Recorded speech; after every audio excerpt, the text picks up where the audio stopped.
apa namanya, ulang lagi bahwa persamaan geodesik itu adalah persamaan gerak satu partikel dalam 4 dimensi. Ya. Kemudian nanti solusi dari ini adalah ya persamaan lintasan. Nah, ya bisa kalau di ruang flat persamaan geodesik tentu dari satu titik ke titik lain itu adalah garis lurus lah ya. Oke, ini dx mu per d lambda sama dengan ini minus gamma mu sigma rho dx sigma per d lambda dx rho per d lambda. Oke, kemudian ini bisa kita tuliskan pada persamaan 7.15 ya. Persamaan geodesiknya bisa ditulis seperti ini.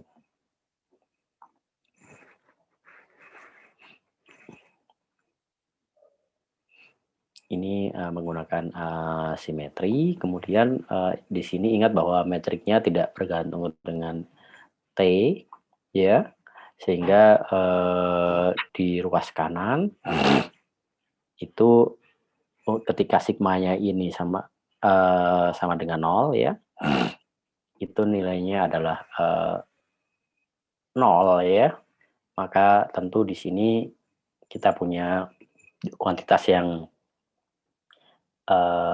kekal ya, kita sebut saja sebagai E katakanlah ya, bahwa E ini adalah minus ya, kita masukkan di sini saja min G00 dt ya per d lambda. Ya ini min G00 kita masukkan ya, G00-nya adalah di sini. Nah, kita masukkan ke sini ya. Ini dt per d lambda. Kemudian metriknya itu juga tidak bergantung pada V di sini, ingat ya. Tidak ada kebergantungan terhadap V. Maka kita akan punya kita sebut sebagai LV ya. Ini R kuadrat sin theta kuadrat theta dV per d lambda.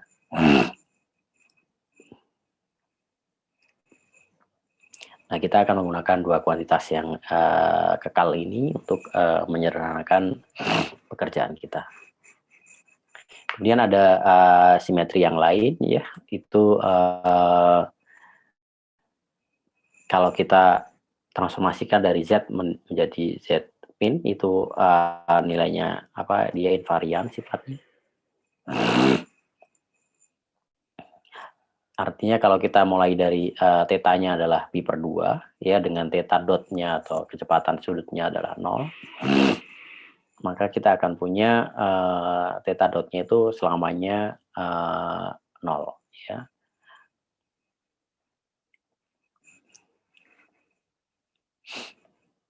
Nah, ini misal ya, kita melihat bahwa theta double dot ya dari persamaan geodesik ini ya. Ini kita masukkan, kita akan punya persamaan 7.18. Ya, kalau tetanya adalah pi per 2 dan theta dotnya adalah 0, maka kita akan punya ini ya, sin pi per 2 cos pi per 2 ini kalau cosnya di sini kan 0 dan theta dotnya 0 ya, maka theta double dotnya adalah 0. Ya, artinya dia tidak ada perubahan di tetanya ya. Di theta dotnya, maaf. Maka dia geodesiknya akan selalu pada Z sama dengan 0.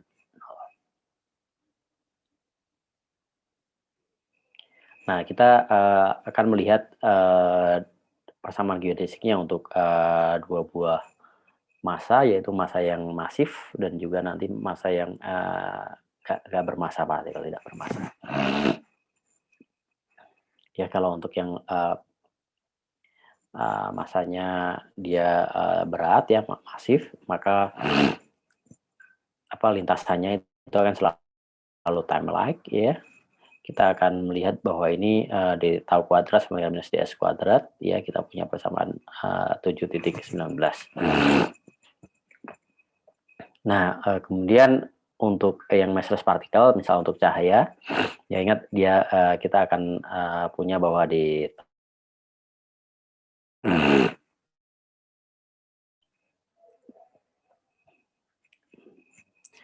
Nah, aduh, kita bagi persamaan ini dengan D lambda kuadrat, lambdanya seimbang, dan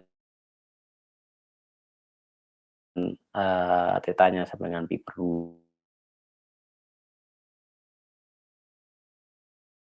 Kita akan punya persamaan atau A di sini ya.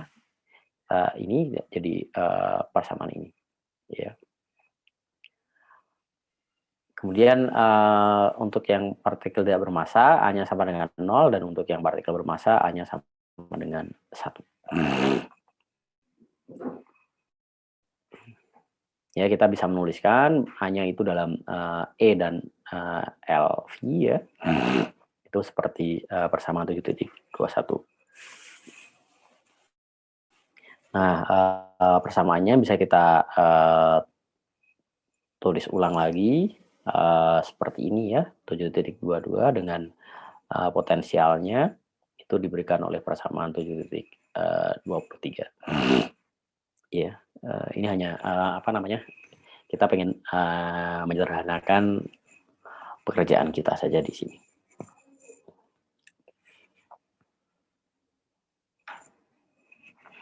Oke. Sekarang kita lihat ya, bagaimana perilaku dari yang ketika A-nya sama dengan 0 ya.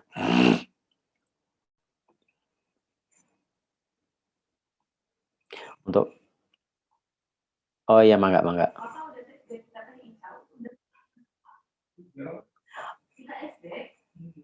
A di sini ya itu kita pengen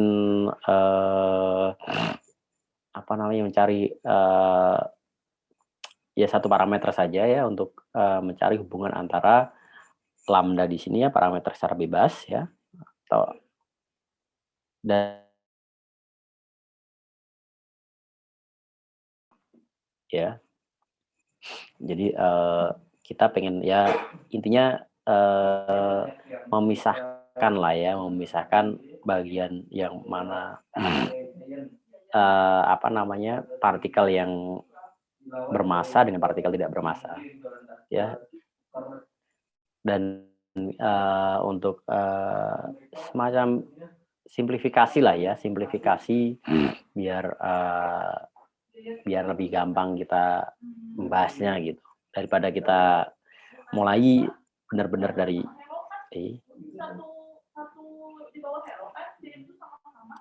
mulai benar-benar dari sini gitu kan, pusing nih kita mau mana kita memisahkan ini untuk yang partikel tidak bermassa dan partikel yang bermassa itu ada, kita melabelinya seperti apa gitu kan, seperti itu ya. Nah, kita semacam kita memberikan label untuk yang A-nya tidak A-nya sama dengan 0 itu untuk yang tak bermassa, dan A-nya 1 untuk yang masif ya.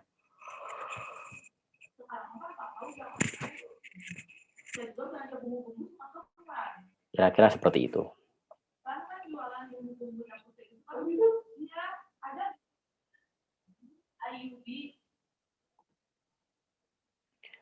Oke, sekarang jadi untuk A-nya sama dengan 0 ya, VR-nya yang tadi, yang sebelumnya ya, ketika ini kita tinggal masukkan A sama dengan 0 ya di sini ya. Ini potensialnya di sini. Nah,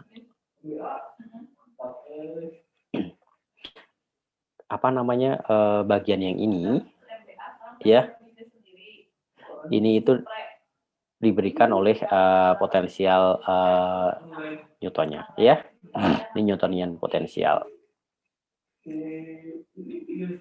Nah, potensial ini ingat bahwa 1/r kuadrat itu dia tidak punya lokal ekstrim. Jadi nilai ekstrimnya itu nilai ekstrim secara keseluruhan saja ya.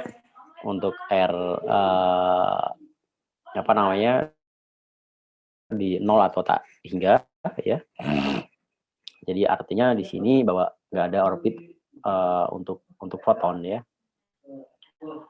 Jadi foton itu akan selalu menjauh dari black hole ya, atau ketika R-nya sama dengan 0 ya. Itu artinya seperti itu. Nah, ini untuk yang kasus Newtonian, tapi kasus yang relativistik ya, kita akan selalu punya kita bisa ini kita turunkan, kita cari lokal minimal dari potensial ini ya, kita turunkan sekali. Kita punya bagian ini dan kita punya Rm. Ya, Rm-nya sama dengan 3 kali Gm.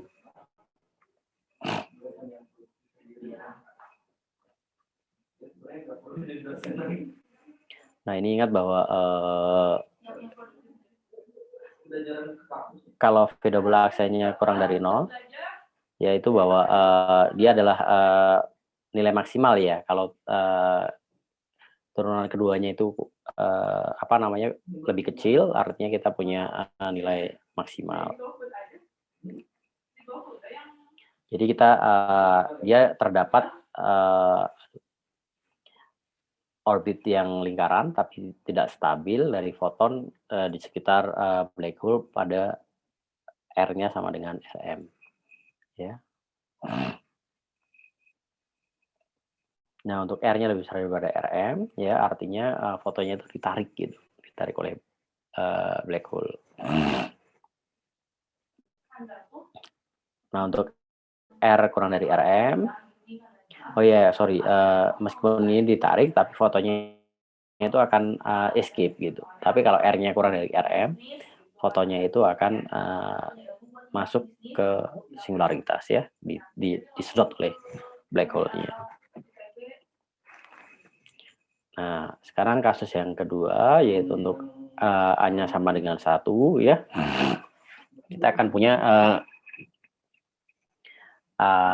sama ya, bahwa potensialnya bagian yang ini ya, ini adalah yang kasus relativistik ya. Kemudian kita lihat turunan sekalinya, kita punya akhirnya Rm-nya 2L ini per Rs ya. Nah, ini apa namanya?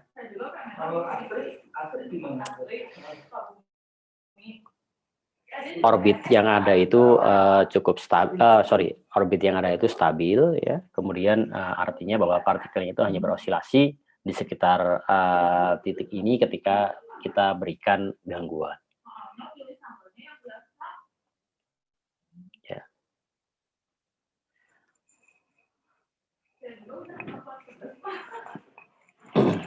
Itu yang bagian Newtonian. Nah, ini kalau yang bagian relativistik yang potensial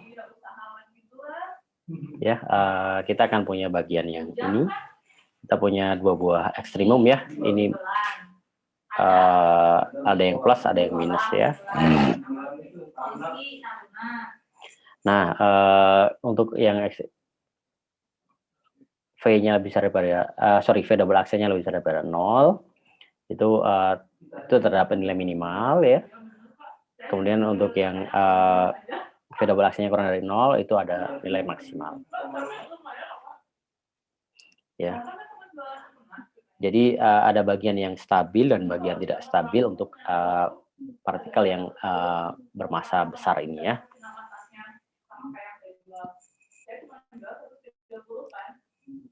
Oke, itu jadi apa namanya? Untuk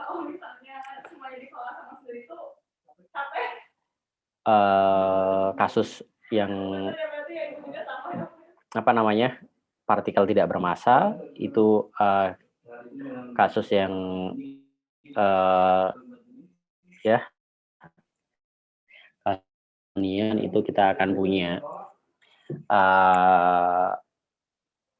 apa namanya?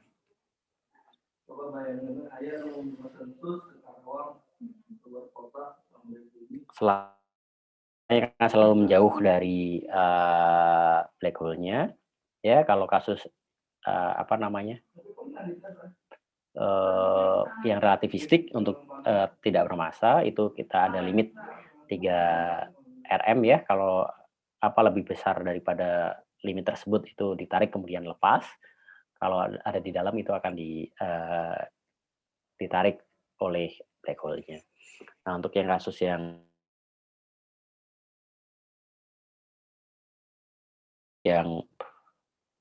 bermassa itu kalau secara Newtonian itu kita orbitnya stabil ya di titik tertentu.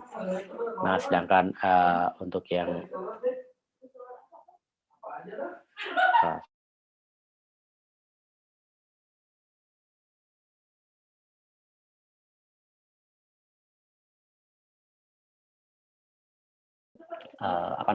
singkatnya seperti itu. Nah, yang kedua kita akan bahas mengenai presisi perihelion ya. Presisi perihelion ini kasus yang sebenarnya belum bisa dijelaskan. Ini kasus ini tidak bisa dijelaskan oleh data di presisi perihelion dari Merkurius. Ya. Nah, itu secara Newtonian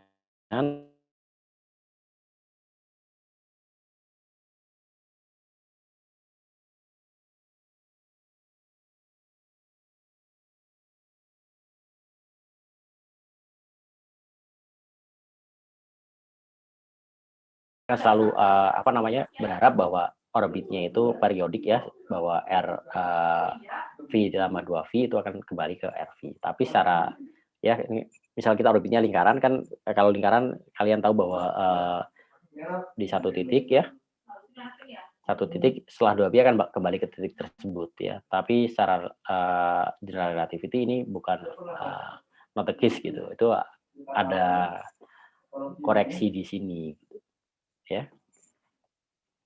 Oke, nah ini kita akan kita kembali ke matriks Schwarzschild ya untuk yang massive particle ya.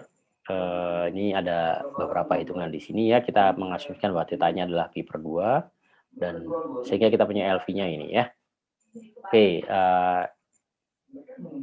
kita punya R aksenya akhirnya nilai yang ini, kemudian kita ubah variabel ya.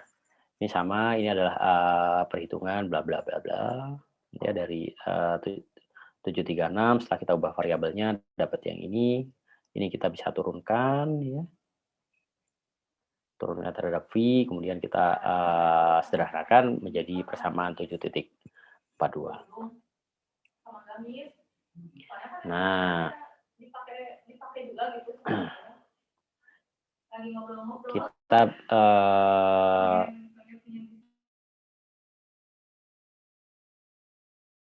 dari relativitas umum ya. Nah, kita ambil U-nya adalah U0 tambah U1 ya, kemudian U0-nya ini adalah solusi yang Newtonian dan U1-nya adalah solusi GR ya. Kemudian dengan U0-nya itu jauh lebih besar daripada U1 ya. Maka solusi order pertamanya itu ini ya. Sehingga kita akan punya U0-nya RS per 2LV kuadrat kali 1 tambah epsilon cos V ya.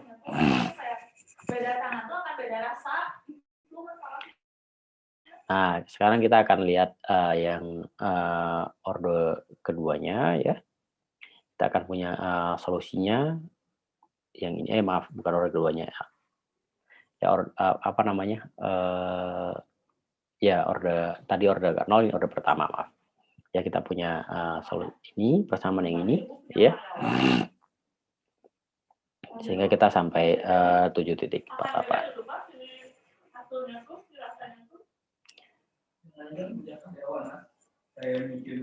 Nah, ini kita tahu bahwa ini ya 749 ya identitas ini ya. Kemudian kita sehingga yang ini U1 yang tadi ya, bagian ini akhirnya solusinya ketemu ini ya. Nah, yang akan kita cek adalah untuk dr per dv sama dengan 0 ya. Dan karena kita tadi punya U sama dengan 1 per R ya, kita akan punya du per dv ya, itu adalah yang tadi yang terakhir ya, sehingga kita sampai di persamaan 7,51.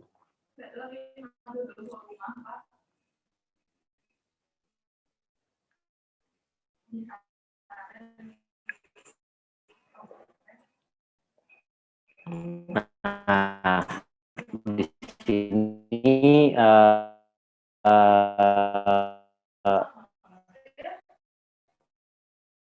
varian pertama untuk V-nya sama dengan 0, ya.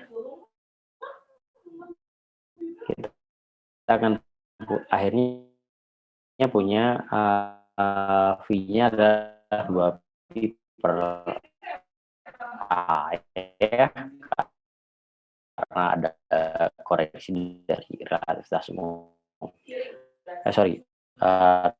Alfa. Dan kalau kita masukkan,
saya rasa cukup sekian untuk hari ini. Kita insya Allah akan ketemu lagi minggu depan, ya. Jadi materi hari ini itu kira-kira kalau di buku ya itu adalah gambaran dari sedikit di 10 bab 10 ya, 10.1 sampai 10.1 ya. Jadi yang efek pembelokkan cahaya akan kita bahas